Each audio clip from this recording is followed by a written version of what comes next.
नमः ओं विष्णुपादाय कृष्णपृष्ठाय भूतले श्रीमते भक्ति वेदांत स्वामिने इति नामिने नमस्ते सारस्वती देवे गौरवाणी प्रचारिणे निर्विशेष शून्यवादी पाश्चात्य। हरे कृष्णा श्रोतावृंद,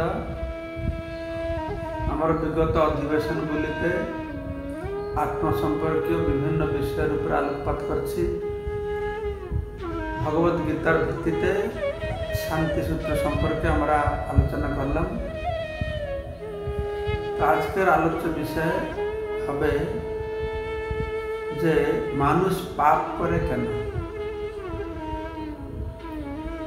এই চর্চাটি হবে ভগবত গীতার উপর ভিত্তি করে। মানুষ পাপ করে কেন? তো মানুষের জন্য এই পাপ পুণ্যের বিচার আছে। শাস্ত্র অনুসারে পশু পাখি কীট পতঙ্গ ওদের জন্য কোনো পাপ পুণ্যের বিচার নাই। এটা বাঘ যদি মানুষকে খেয়ে ফেলে বাঘের পাপ হবে না, কিন্তু মানুষ যদি জেনে শুনে একটা পিপিলিকাকে মারে তার পাপ হবে। এটার কারণ হচ্ছে যে পশু পাখিরা সম্পূর্ণরূপে প্রকৃতির দ্বারা নিয়ন্ত্রিত। মানুষের মতন ততটা বিবেক জ্ঞান তাদের নেই, কিন্তু ভগবান মানুষকে বিবেক দিয়েছেন।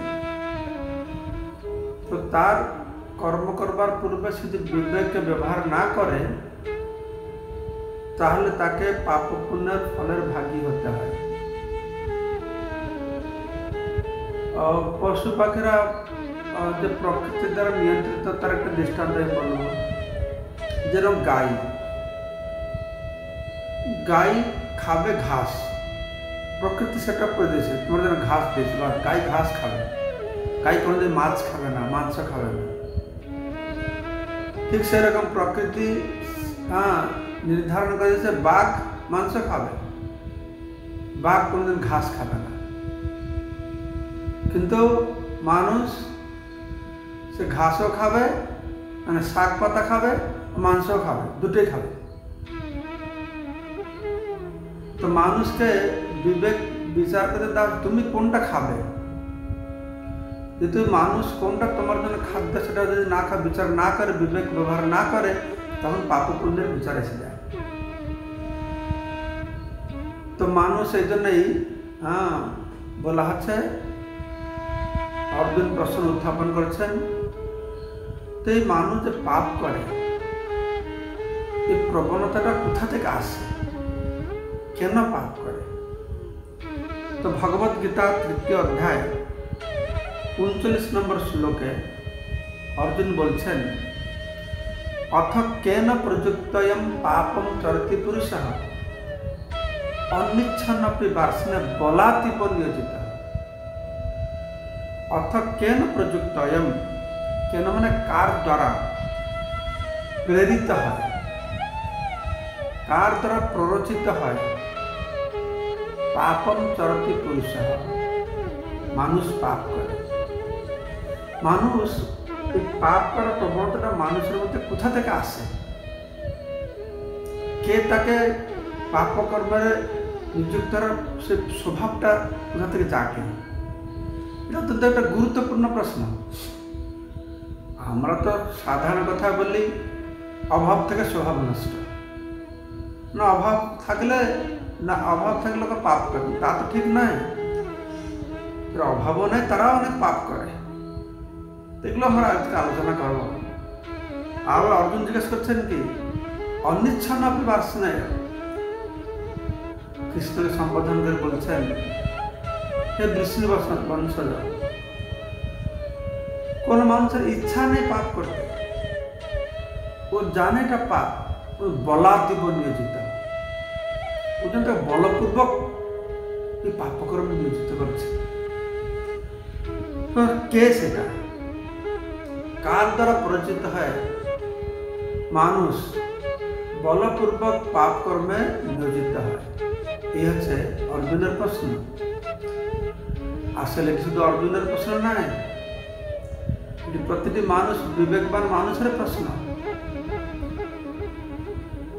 অনেক সময় আমরা জানি এই কাজটা ভালো নয়, খারাপ কাজ, খালি পাপ, তবু আমরা করি।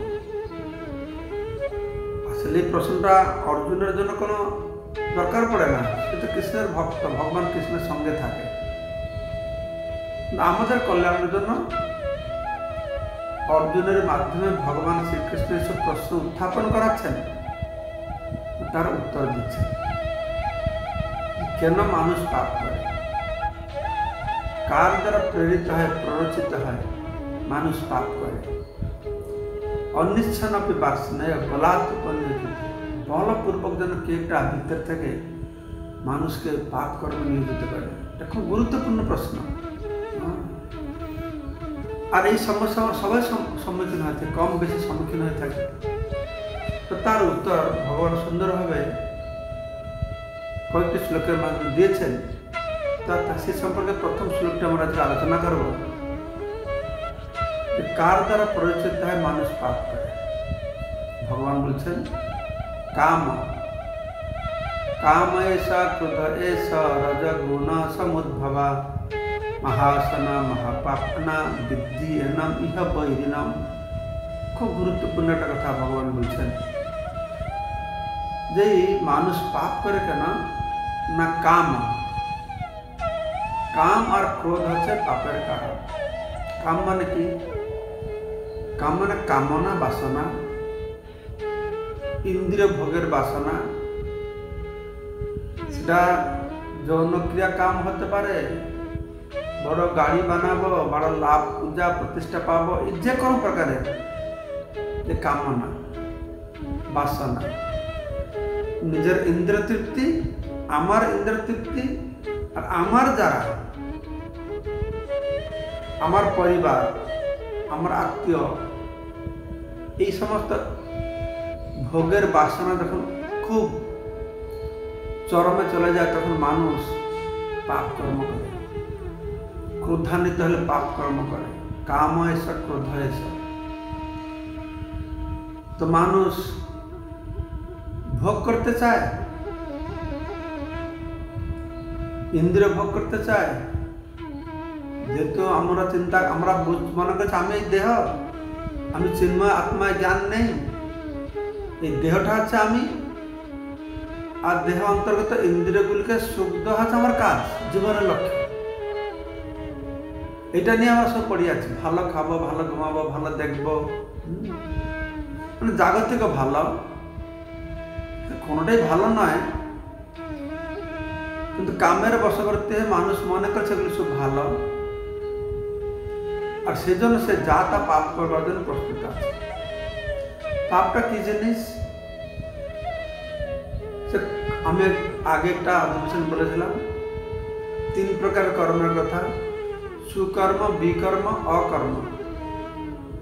সুকর্ম মানে শাস্ত্র বিহিত কর্ম, শাস্ত্র নির্দেশিত কর্ম, পুণ্যকর্ম। বিকর্ম মানে শাস্ত্র নিষিদ্ধ কর্ম, এটা পাপ কর্ম।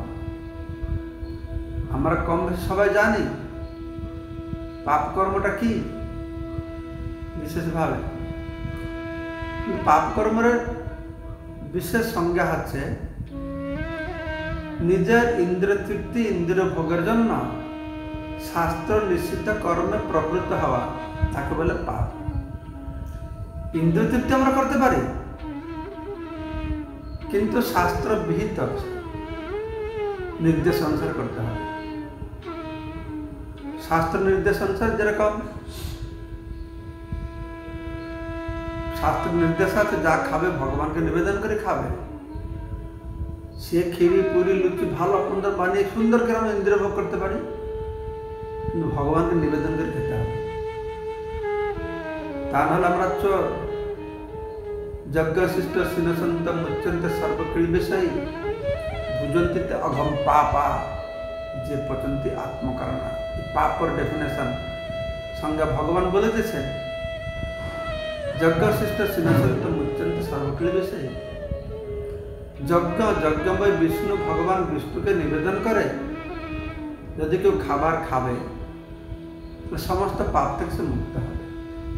কিন্তু ভুজন্তি অঘম পাপা যে পচন্তি আত্মকারণ।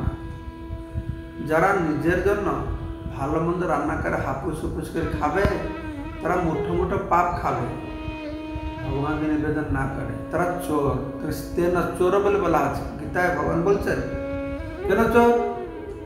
এই যে সর্বলোক মহেশ্বর আলোচনা করেছিলাম, সবকিছু মালিক আছেন ভগবান, তো ভগবানকে নিবেদন না করে খেলে সে চোর, সে পাপ। এই পাপের মধ্যে অনেক রকম পাপ মধ্যে একটা পাপ আমি বললাম।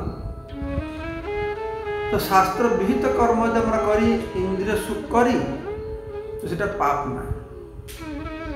পুণ্য কর্ম করে ইন্দ্রিয় সুখ করে, সেটা পাপ নয়। শাস্ত্র নিষিদ্ধ কর্ম করবে ইন্দ্রিয় সুখের জন্য, এটা পাপ।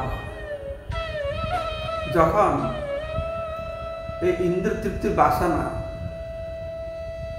অত্যন্ত উৎকটভাবে তীব্রভাবে জীবের হৃদয়ে প্রকাশ পাবে, তখন সে পাপবোধের বিচার করবে।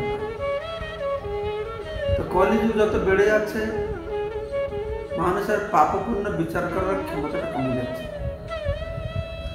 ইন্দ্রিয় সুখভোগের বাসনা অত তীব্র হয়ে যাচ্ছে,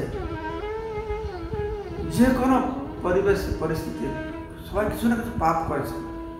যে পাপ করেছে তা নয়, মানুষ তখন মনে করে যে পাপ করে আমি বেশি ইন্দ্রিয় ভোগ করতে বললে আমি উন্নত শ্রেষ্ঠ মানুষ।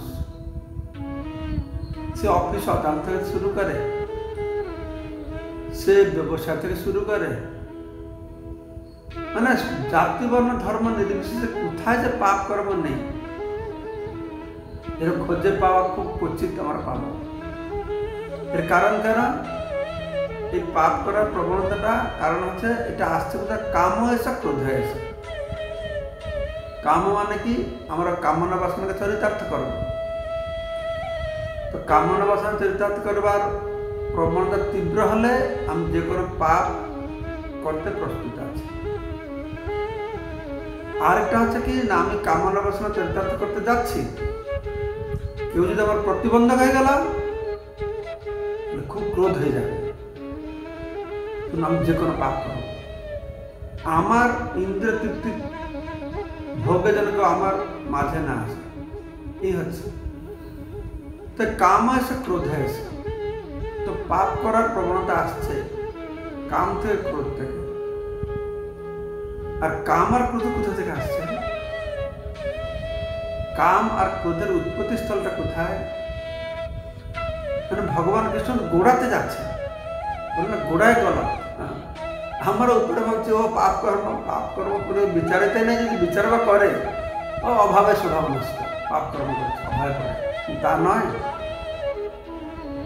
তার আরো গূঢ় রহস্য রয়েছে। কাম ক্রোধ কোথা থেকে উৎপন্ন হয় না? কাম এসা ক্রোধ এসা রজগুণ সমুদ্ভব। আপনার রজগুণ শব্দ অবশ্যই শুনেছেন। প্রকৃতির তিনটে গুণ আছে, তমগুণ, রজগুণ আর সত্যগুণ। সমস্ত ব্রহ্মাণ্ড এই প্রকৃতির তিনটে গুণের দ্বারা পরিচালিত হচ্ছে। ভগবানের এই মায়া শক্তির তিনটে গুণ, বহিরঙ্গ শক্তির তিনটে গুণ। প্রকৃতি ক্রিয়মাণায় গুণৈ কর্মে সর্বস্ব অহংকার বিমূঢ়াত্মা কর্তাহং ইতি মন্যতে। মানুষ নিজেকে কর্তা বলে অহংকার করে। প্রতিটি জীবের প্রতিটি কর্ম এই প্রকৃতির তিনটে গুণের দ্বারা পরিচালিত হচ্ছে।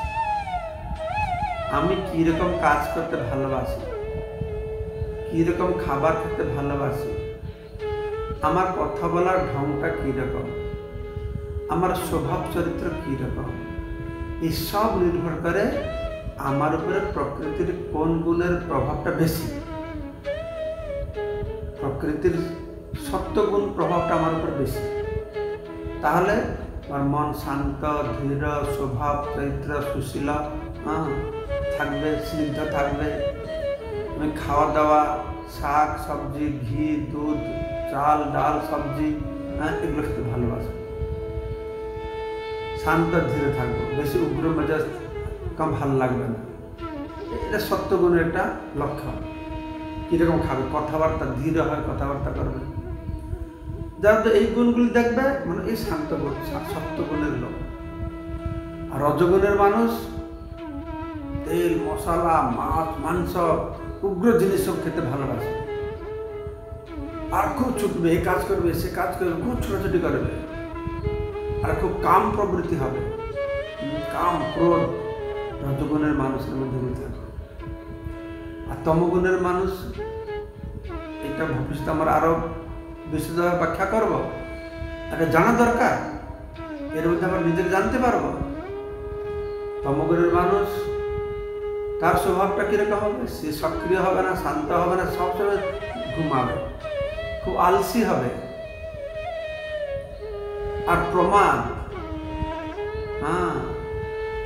আর এইরকম তার অবস্থা হবে। তার কথাবার্তার কোনো সঙ্গতি থাকবে না। খাওয়া দাওয়া, সে গন্ধ দুর্গন্ধ, পচা গন্ধ, শুক্তি মাছ পুড়ে খাবে, সে গন্ধ পেলে আহা কি সুন্দর গন্ধ, খুব ভালো লাগবে। 3 দিনের পচা পান্তা ভাত খেতে ভালো লাগবে। ব্যাপার আছে তার কোনো দোষ নেই, তারপরে যে গুণের প্রভাব অনুসারে তার স্বভাবটা হচ্ছে, তার ভালো মন্দ বিচারটা করছে। সে জীবের তো কোনো ভালো মন্দ বিচার নেই, আত্মার তো কোনো ভালো মন্দ বিচার নেই। আমাকে কোনটা ভালো লাগে কোনটা ভালো লাগে না, এটা আত্মার ভালো লাগা ভালো না লাগা নয়। আত্মা তো শুধু একটা ভালো লাগে, কৃষ্ণপ্রসাদ ভালো লাগে তাকে, কিন্তু আত্মা যেহেতু গুণের দ্বারা প্রভাবিত হয়ে গেছে, মায়াবদ্ধ হয়ে গেছে, মায়াবদ্ধ জীবের নাই কৃষ্ণ স্মৃতি জ্ঞান। তো আমি কৃষ্ণ নিত্যদাস এই কথা বলে মায়ার নফর হয় চিরদিন বলে, এই মায়ার নফর হয় চিরদিন বলে মানে কি, এই প্রকৃতির গুণের দ্বারা প্রভাবিত হয়, সে কাজ করতে থাকে, নিজের কোনো স্বাধীনতা নেই। এটা খড় কুটো কিছু যদি খরস্রোতা নদীতে আমরা ফেলে দেব, তাহলে স্রোতটা জেগে যাবে জলে, সে খড়টা বা কাঠিটা ওই দিকে ভেসে ভেসে যাবে। সে হিসাবে আমি এখন দাঁড়াতে পারবো না। আমাদের অবস্থা ঠিক সেই রকম। প্রকৃতি ক্রিয়মানে গুণে কর্মে সর্বস্ব, প্রকৃতির প্রভাব অনুসারে আমাদের গুণকর্ম সব হয়েছে, কার্যকলাপ মনোভাব স্বভাব চরিত্র হচ্ছে। তো এখানে বলছেন কাম এসা ক্রোধ এসা রজগুণ সমুদ্ভব। এই প্রকৃতির গুণত্রয় বিভাগ যেটা সম্পূর্ণ অধ্যায় রয়েছে, আমরা এগুলো সব শুনবো পারে বিশদভাবে। তো পাপটা আসছে কোথা থেকে না, পাপ আসছে কাম আর ক্রোধ থেকে। আর কাম এসে ক্রোধ এসে রজগুণ সমুদ্ভব, এই রজগুণ থেকে উদ্ভব হচ্ছে।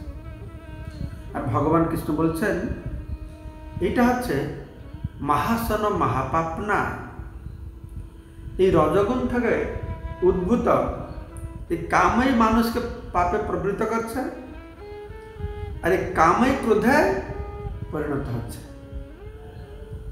গীতায় আর একটা শ্লোকে ভগবান কৃষ্ণ বর্ণনা করেছেন, ধ্যায়তে বিষয়ান পুংস সঙ্গস্তেষু উপজায়তে সঙ্গাৎ সঞ্জায়তে কাম কামাৎ ক্রোধ অভিজায়তে ক্রোধাৎ ভবতি সম্মোহ সম্মোহাৎ বুদ্ধিনাশ বুদ্ধিনাশাৎ প্রণশ্যতি। এই শ্লোকটা আমরা পরবর্তী সময়ে আলোচনা করব অধিবেশনে। তো এখানে কি বলা আছে কামাৎ ক্রোধ অভিজায়তে, কাম থেকে ক্রোধ আসে।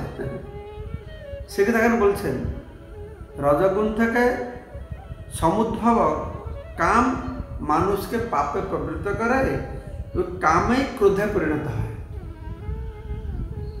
কামে ক্রোধে পরিণত হয়। আর এই কাম হচ্ছে সর্বগ্রাসী মহাসন মহাপাপনা। এইটাই আমাদের জানতে হবে। সারা জগৎ সে কত সুন্দর, কত ধনী, কত জ্ঞানী যেই হোক না কেন, কে দুঃখে জর্জরিত হচ্ছে না,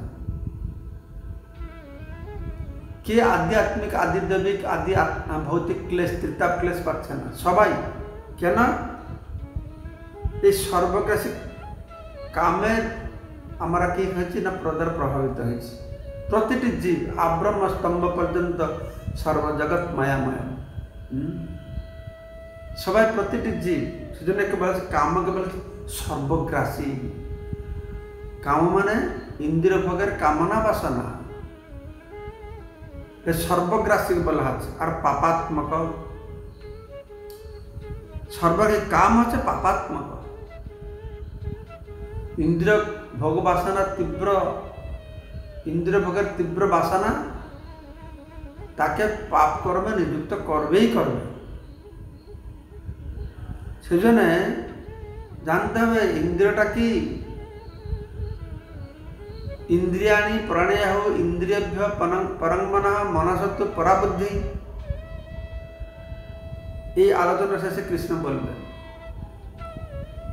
এই দেহ থেকে ইন্দ্রিয় শ্রেষ্ঠ বা বিষয় থেকে ইন্দ্রিয় শ্রেষ্ঠ, ইন্দ্রিয় থেকে মন শ্রেষ্ঠ, মন থেকে বুদ্ধি শ্রেষ্ঠ, বুদ্ধি থেকে যে শ্রেষ্ঠ সে হচ্ছে আমি, জীবাত্মা। তো এইভাবে জানতে হবে। এই কাম কি করে না আমাদের চেতনাকে আচ্ছাদিত করে রেখে দেয়। আমরা পাপ করি কেন না আমাদের যে চেতনা কৃষ্ণ চেতনা, ভগবত চেতনা, এই যথার্থ চেতনাটাকে এই কাম যাকে বলা হচ্ছে অজ্ঞান এ ঢাকে রেখে দেয়।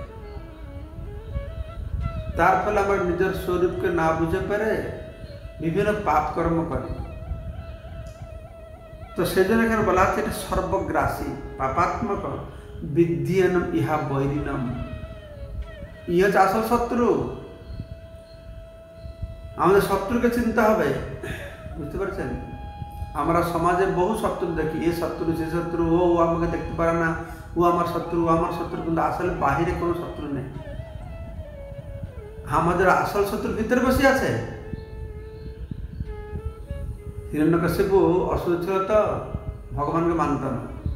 প্রহ্লাদ মহারাজ তো বিষ্ণু ভক্ত ছিলেন আর খুব নির্যাতনা করত হিরণ্যকশিপু প্রহ্লাদ মহারাজকে। একদিন বলতে, আরে প্রহ্লাদ, তুমি আর ভগবান কে আছে? তুমি দেখতে পাচ্ছ না আমি সমস্ত বিশ্ব ব্রহ্মাণ্ডের সবাইকে জয় করেছি, স্বর্গ মর্ত পাতাল, আমি সবাইকে জয় করেছি, সমস্ত শত্রুদেরকে আমি বিনাশ করে দিয়েছি। হিরণ্যকশিপু বলল। প্রহ্লাদ বলছে, হ্যাঁ পিতা, আপনার অন্তর্দৃষ্টি নেই, আপনি বাহিরে দেখেন, তাই বাহিরের সব শত্রুকে আপনি বিনাশ করেছেন, কিন্তু আপনার আসল শত্রুগুলো তো ভিতরে বসে আছে। আপনার তো অন্তর্দৃষ্টি নেই, তাই আমাদের অন্তর্দৃষ্টিতে দেখতে হবে। আমরা অজ্ঞানতার দরুন বাহিরে শত্রু খুঁজে বেড়াচ্ছি, বাহিরে শত্রুকে পরাস্ত করছি, বাহিরে শত্রুকে দমন করে আমার খুব অহংকার, আমি আমার শত্রুকে দমন করতে পেরেছি। কিন্তু আমরা নম্বর ওয়ান মূর্খ। আমাদের আসল শত্রুগুলো ভিতরে বসে আছে। ষড়রিপু বলা হবে, 6টি শত্রু। তার মধ্যে প্রথম শত্রুটি কি আপনারা জানেন? কাম। কাম, ক্রোধ, লোভ, মোহ, মদ, মাৎসর্য, এই ষড়রিপু 6টা শত্রু। এটা আমাদের ভিতরে, মনের ভিতরে বসে আছে। প্রথম হচ্ছে কাম, কামনা বাসনা, তারপরে ক্রোধ, তারপরে লোভ, মোহ, শেষে মাশ্চর্যতা। মাশ্চর্য শব্দের এই প্রতিটি শব্দের ব্যাখ্যা আছে। আর কিভাবে এই ষড়রূপকে দমন করা যাবে তার রূপে ভগবান দিয়েছেন। এই 6টির মধ্যে 5টাকে আমরা দমন করতে পারবো, একটাকে ত্যাগ করতে হবে। কাম, ক্রোধ, লোভ, মোহ, মদ, এটাকে ভগবানের সেবায় লাগে আমরা জয় করতে পারবো। মাশ্চর্যতা, পরস্বীকারতা, পরের ভালো দেখলে সহ্য করতে পারবো না, এটাকে ত্যাগ করতে হবে। তারও উপায় রয়েছে, কিন্তু এগুলো হচ্ছে ষড়রিপু, 6টি শত্রু। তাই বলা হচ্ছে কি বিদ্যেনম ইহ বৈরিণম। বৈ মানে শত্রু। তাহলে জীবনের পরম শত্রু কোথায়? শত্রুটা কে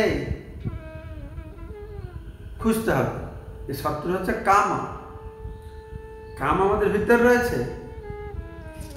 তাহলে ভিতরে কোথায় রয়েছে? ইন্দ্রিয়াণি মনোবুদ্ধির অস্য অধিষ্ঠানম উচ্চতে। এই কাম মানুষের ইন্দ্রিয়, মন আর বুদ্ধি, এই 3 জায়গায় বসে আছে। যদি আমরা শত্রুকে ধরতে চাই, শত্রুকে দমন করতে চাই, তাহলে বাড়িতে শত্রু কোথায়, চোর কোথায় বসে আছে জানতে হবে না? কোথায় চোর আছে, কোথায় আমার শত্রু বসে আছে, তবে তো তাকে দমন করব। তো ভগবান বলে দিয়েছেন আমার পরম শত্রু হচ্ছে কাম, ইহ বৈরী নং।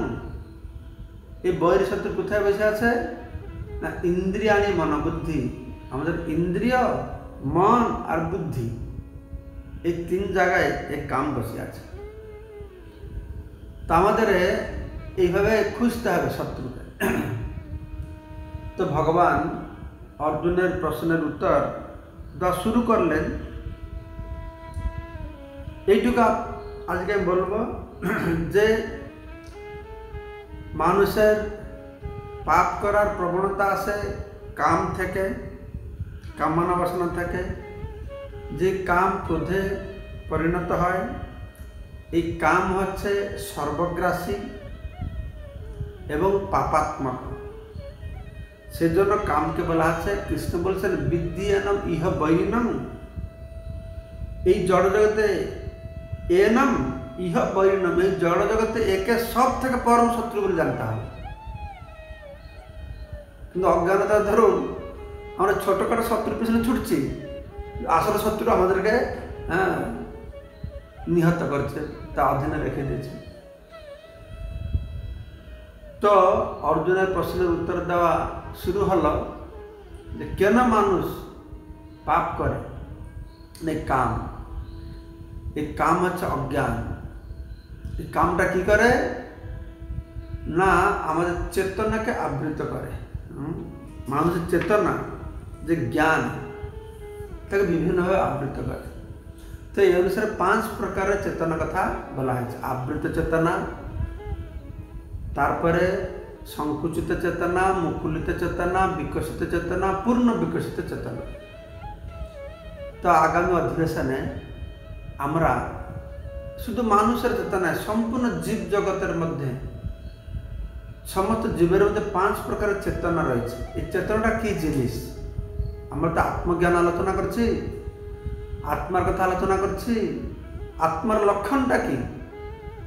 যে আত্মার লক্ষণ হচ্ছে চেতনা। তো চেতনা যদি আত্মার লক্ষণ হয়, তাহলে বিভিন্ন জীবের চেতনা বিভিন্ন স্তরের হয় কেন? সবাই তো আত্মা।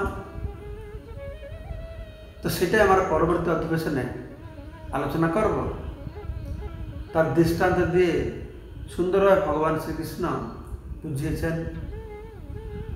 গাছপালার মধ্যে জীবাত্মা রয়েছে, তাদের চেতনা।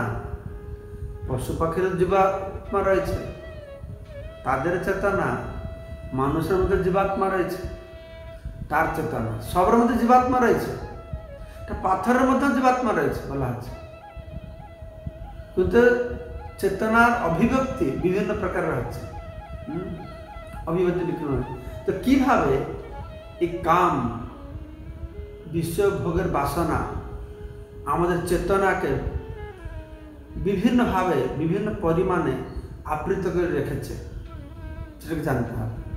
এই সমস্ত জানলে কি হবে না আমরা এর সমাধানটা কি হবে? তাহলে আমরা তো বুঝতে পারলাম আমরা তো আক্রান্ত, সবাই পাপ করছি, জোর জবরদস্ত পাপ করছি। বুঝে গেলাম পাপটা হচ্ছে কেন না কাম থেকে, কামটা হচ্ছে কেন রজগুণ থেকে। তো সমাধানটা কি? রজগুণের প্রভাব থেকে মুক্তি পাবো কি করে? কামের প্রভাব থেকে মুক্তি পাবো কি করে? যার ফলে আমার পাপ করার বাসনা কমে যাবে বা হবে না, প্রশমিত হবে। তো সেসব বিষয়ে আমরা আলোচনা করব। তো যদিও এই কথাগুলি একটু গভীর কথা, কিন্তু এই জ্ঞানগুলি বিবেকবান মানুষের জন্য উদ্দিষ্ট। তো আমি আপনাদের অশেষ ধন্যবাদ জানাচ্ছি আজকে এই অধিবেশন শ্রবণ করার জন্য। তো আগামী অধিবেশনে আমরা এই কথাটাকে আবার কন্টিনিউ করব, চালাতে থাকব। পরবর্তী শ্লোকে এই আমাদের আসল শত্রু কোথায় কোথায় বসে, কিভাবে দমন করা যাবে শত্রুকে, এবং কিভাবে আমাদের চেতনা বিভিন্নভাবে আচ্ছন্ন রয়েছে, সেগুলি আলোচনা করব। हरे कृष्णा। जय श्री प्रभुपाद की जय। धन्यवाद।